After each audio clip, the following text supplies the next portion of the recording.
Case, কে আসল অপরাধী, CCTV footage কেসের মোড় সম্পূর্ণ ঘুরিয়ে দিয়েছে। সিসিটিভিতে একজন নয়, শুধু সঞ্জয় রয় নয়, আরো 4টি চেহারা দেখা যাচ্ছে। প্রথমে রয়েছে রাকো, first year post graduate training doctor. দ্বিতীয় নম্বরে রয়েছে Sumitra, first year PG doctor. তৃতীয় নম্বরে রয়েছে শুভদীপ, ইন্টার্ন মেডিসিন ডিপার্টমেন্ট। 4 নম্বরে রয়েছে গোলাম, তিনি হাসপাতালের একজন স্টাফ। এই 4 জনকে সিসিটিভিতে দেখা যাচ্ছে। 8 এবং 9 আগস্টের মধ্যরাতে যে লো মৌসুক ঘটনা ঘটেছে, সিবিআই এর কাছে এখন তার বেশ কিছু প্রমাণ রয়েছে। বলা হচ্ছে সেই রাত প্রায় 12টার দিকে একটা গ্রুপ, যে গ্রুপে এই মহিলা ডাক্তারের সাথে অর্থাৎ তিলোত্তমার সাথে আরো 2 জন ট্রেনি ডাক্তার ছিল। এর মধ্যে একজনের নাম রাকো আর অন্যজনের নাম সুমিত্র। তারা দুইজনেই জুনিয়র ডাক্তার ছিল। তাদের শিফট শেষ হওয়ার পর তারা 3 জন একসাথে ডিনার করতে যায়। প্রায় 12টার দিকে তারা ডিনার করে। ডিনার করার পর তারা সিদ্ধান্ত নেয় কিছুক্ষণ বিশ্রাম নেবে। এর জন্য তারা 12টার দিকে সেমিনার হলের দিকে যায় এবং সেখানে তারা সিদ্ধান্ত নেয় নীরজ চোপড়ার জেভেলিন থ্রো বলা ফেক প্রতিযোগিতা অলিম্পিক দেখবে এবং বিশ্রাম নেবে। এটা দেখতে দেখতে তাদের প্রায় 2টা বেজে যায়। এরপর সুমিত্র এবং রাকো সেমিনার হল থেকে বাইরে বেরিয়ে আসে এবং সেমিনার হলের জাস্ট বিপরীত পাশে ছিল একটি স্লিপিং রুম, যেখানে স্লিপ অ্যানালাইসিস করা হয়, অর্থাৎ মানুষের ঘুম পর্যবেক্ষণ করা হয়। ঘুমের সময় তাদের শরীরে কি পরিবর্তন হচ্ছে সেগুলো চেক করার জন্য এই রুম তৈরি করা হয়েছে। আর সেই রুমের ভেতরেই প্রায় রাত 2টার দিকে এই 2 ট্রেনি ডাক্তার গিয়ে বিশ্রাম নেয়। আর অন্যদিকে তিলোত্তমা সেমিনার রুমে একাই ঘুমানোর সিদ্ধান্ত নেয়। এর মধ্যে আরো একজন ডাক্তার ছিল যে ইন্টার্নি করছিল, তার নাম শুভদীপ। সেও এই গ্রুপের সাথে ছিল, কিন্তু সে 3rd ফ্লোরে ইন্টার্ন রুমে চলে যায়। আর এই রুমটি সেই ফ্লোরেই ছিল যেই ফ্লোরে এই মর্মান্তিক ঘটনাটি ঘটেছে। এরপর সিসি ক্যামেরায় এমন কিছু দৃশ্য উঠে এসেছিল যা এই কেসটিকে পুরো উল্টে দিয়েছে,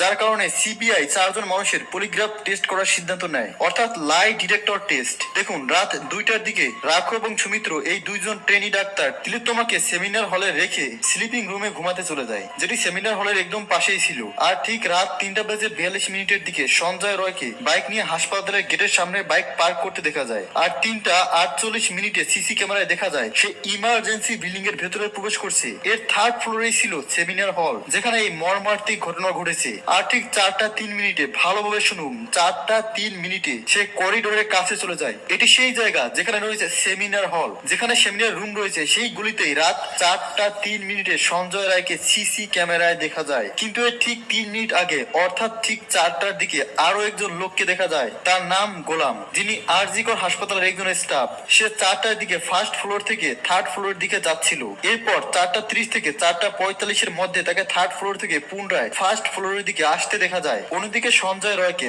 4:03 সেমিনার হলের গলিতে যেতে দেখা যায়। আর 4:32 অর্থাৎ যেই সময় গোলাম নিচে আসছিল সেই সময়ের দিকে তাকেও বাইরে আসতে দেখা যায়। এরপর 4:37 সে হাসপাতালের নিচে এসে বাইকে করে চলে যায়। যদিও তাদেরকে সরাসরি সিসি ক্যামেরায় সেমিনার রুমে প্রবেশ করতে দেখা যায়নি, কিন্তু স্টাফ গোলাম এবং সঞ্জয় রয় একসাথে একই সময় আধা ঘন্টার বেশি সময় তারা কোথায় ছিল, আর এই সময় তার মধ্যেই কিন্তু তিলোত্তমার মৃত্যু হয়েছে। তাই তারা কিভাবে আর কতটুকু এই মৃত্যুর সাথে জড়িত, কেন মরতে হলো তিলোত্তমাকে, এর পেছনে আর কে রয়েছে? দেখুন, যেই সময় তিলোত্তমার সাথে এই মর্মান্তিক ঘটনা ঘটেছে সেই সময় এই ফ্লোরে 4 জন ছিল। প্রথমত রাকো এবং সুমিত্র, তারা দুজন সেমিনার রুমের পাশে স্লিপিং রুমে বিশ্রাম নিচ্ছিল। এখন প্রশ্ন হলো, তিলোত্তমার সাথে এতটা ভয়ঙ্কর ঘটনা ঘটে গেল, অথচ একদম পাশে থাকার পরেও তারা কিছুই শুনতে পেল না। আর সেই ফ্লোরে একটি ইন্টার্নি রুম রয়েছে যেখানে সুদীপ ছিল, আর সেখানে এই হাসপাতালের একজন স্টাফ গোলাম ঠিক সেই সময়ের মধ্যেই 3rd ফ্লোরে সেমিনার রুমের দিকে যায়, যেই সময় সঞ্জয় রয় সেখানে গিয়েছিল। এবং 4:32 তারা সেখান থেকে বেরিয়ে আসে। একই সময় 4 জন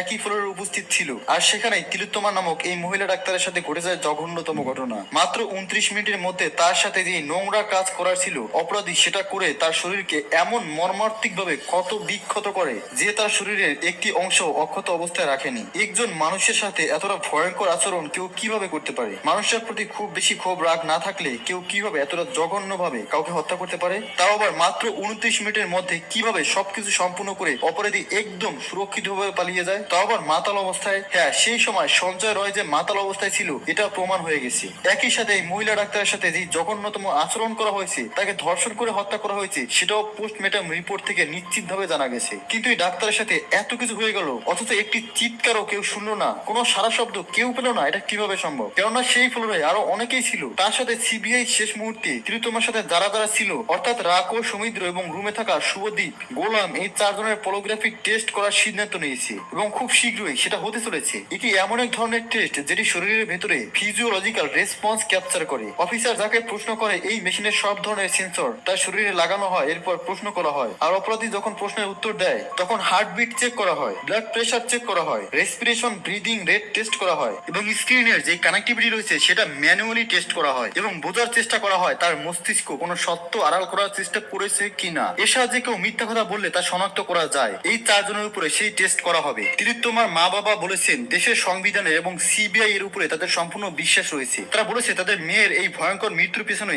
একের অধিক মানুষ থাকতে পারে, এটি কোনোভাবেই একজনের পক্ষে সম্ভব নয়। ঘটনাটি যদি ভালোভাবে লক্ষ্য করেন তাহলে দেখুন সেখানে 4 জন মানুষ ছিল, অথচ এত বড় ঘটনা ঘটে গেল কেউ কিছুই শুনেনি। অনেকেই বলেছে যেহেতু সেখানে সেমিনার হল রয়েছে, অর্থাৎ এমন জায়গা যেখানে বাহিরের আওয়াজ যেন ভেতরে প্রবেশ না করে এবং ভেতরের আওয়াজ যেন বাইরে না যায়, সেই ব্যবস্থাও করা হয়েছে। হয়তো সেই কারণে তারা কেউ কোনো কিছুই শুনতে পায়নি, অথবা হতে পারে এটি সম্পূর্ণ পরিকল্পনা করে করা হয়েছিল। এখানে হাসপাতালের প্রিন্সিপালও এর সাথে সংযুক্ত রয়েছে, যদিও এর পেছনে কোনো প্রমাণ এখন পর্যন্ত নেই, সবটাই কেবল সন্দেহ।